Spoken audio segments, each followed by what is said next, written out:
तो हेलो दोस्तों, आज की कहानी बहुत ही खूबसूरत है। तो सबसे पहले हमारे चैनल को सब्सक्राइब करें और वीडियो को लाइक करें और वीडियो पे खूबसूरत सा कमेंट करें।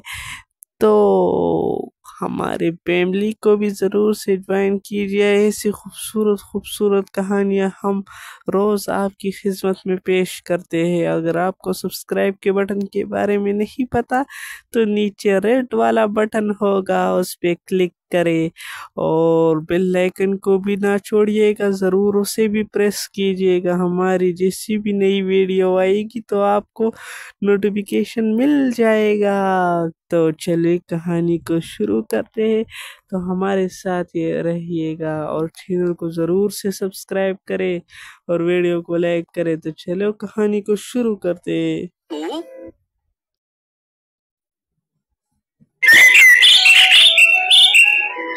आओ छोटी बहू, अंदर आओ। हमारे इस गरीब खाने में तेरा स्वागत है। नीलम अपनी छोटी बहू का गृह प्रवेश कर उसे घर के कमरे में ले आती है, जहां अंदर आते ही नीलम की छोटी बहू बबीता उस कमरे को चारों ओर से देखती है। ये देख उसकी सास नीलम उससे कहती है, क्या हुआ छोटी बहू, क्या देख रही हो? माँ जी, ये कमरा कुछ ज्यादा ही छोटा नहीं है? खैर, ये बताइए कि मेरा कमरा कहाँ है? शादी के रीति रिवाजों में मैं बहुत थक गई हूँ, अब मैं आराम करना चाहती हूँ। बहू, यही तेरा और तेरी जेठानी अनीता का कमरा है, तुम दोनों को अब यहीं रहना है। क्या माँ जी, ये आप कैसी बातें कर रही हो? मेरी अभी भी नई नई शादी हुई है और हम दोनों देवरानी जेठानी एक ही कमरे में कैसे रहेंगी? तुम तो जानती हो बहू, हम लोगों की गरीबी, पूरे घर में यही एक कमरा है, इसलिए जो है उसी में ही गुजारा करना पड़ेगा। मैं तो खुद रसोई में खाट लगाकर सोती हूँ। बबीता मुंह बनाकर बैठ जाती है। शाम को उसकी जेठानी पानी लाकर उसे देती है और कहती है, ये लो बबीता, तुम्हारे लिए पानी, और कुछ चाहिए होगा तो कहना। फिर दोनों देवरानी और जेठानी अपने अपने पतियों के साथ एक ही कमरे में सो जाती है। कमरे के एक तरफ के बिस्तर पर जेठ जेठानी तो दूसरी तरफ देवर देवरानी सो जाते हैं। अचानक आधी रात को बबीता को गंदी बदबू आती है और उसकी आंख खुल जाती है। ये गंदी बदबू कहाँ से आ रही है? ऐसा लग रहा है जैसे बिल्ली कमरे में पॉटी करके चली गई हो। वो इधर उधर देखती है लेकिन उसे कुछ नहीं दिखता। कुछ देर बाद उसकी जेठानी उठती है और जोर से गैस छोड़ती है। ओहो, ये सारा किया धरा इन्हीं का है। इन्होंने जरूर मूली के पराठे खाए होंगे। पराठे खाकर अब मेरा जीना मुश्किल कर दिया इन्होंने। ये जेठानी तो आइटम हम छोड़े जा रही है, उन्हें जरा भी शर्म नहीं आ रही। हे भगवान, मैंने क्या क्या सोचा था कि मेरी सुहागरात ऐसी होगी। सुहागरात वाले दिन भी हो तो कुछ नहीं हो पाएगा, ऊपर से की बदबूदार गैस और सुननी पड़ रही है। तभी जेठानी की आंख खुल जाती है और वो कहती है, अरे क्या हुआ देवरानी जी, तुम सोई नहीं? आप इतनी जहरीली गैस छोड़ रही हो, भला नींद किसे आएगी? ऊपर से मच्छर ये कानों में आकर गीत गुनगुना रहे हैं। तुम तो जानती हो देवरानी जी, मैं प्रेग्नेंट हूँ और ऐसे में गैस होना आम बात है। चलो अब सो जाओ, सुबह जल्दी उठना है। देवरानी अपनी किस्मत को कोसती हुई सो जाती है। अगली सुबह बबीता की मुर्गी खाई की रस्म होती है। मोहल्ले की औरतें आती हैं।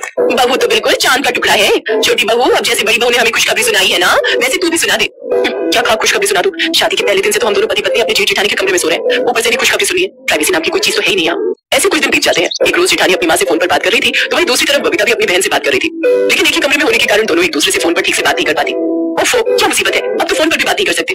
इतनी परेशानी हो रही है तो कमरे से बाहर आंगन में जाकर बात कर लो। मैं क्यों जाऊँ आंगन में, आप जाकर बात कर लो बाहर धूप में खड़े होकर। ओफो, तुमसे तो बहस करने ही बेकार है। ये कहकर जेठानी रसोई में खाना बनाने चली जाती है और फिर जब वो वापस आती है तो देखती है कमरा पूरी तरह बिखरा पड़ा है। सारा सामान यहाँ वहाँ पड़ा हुआ है।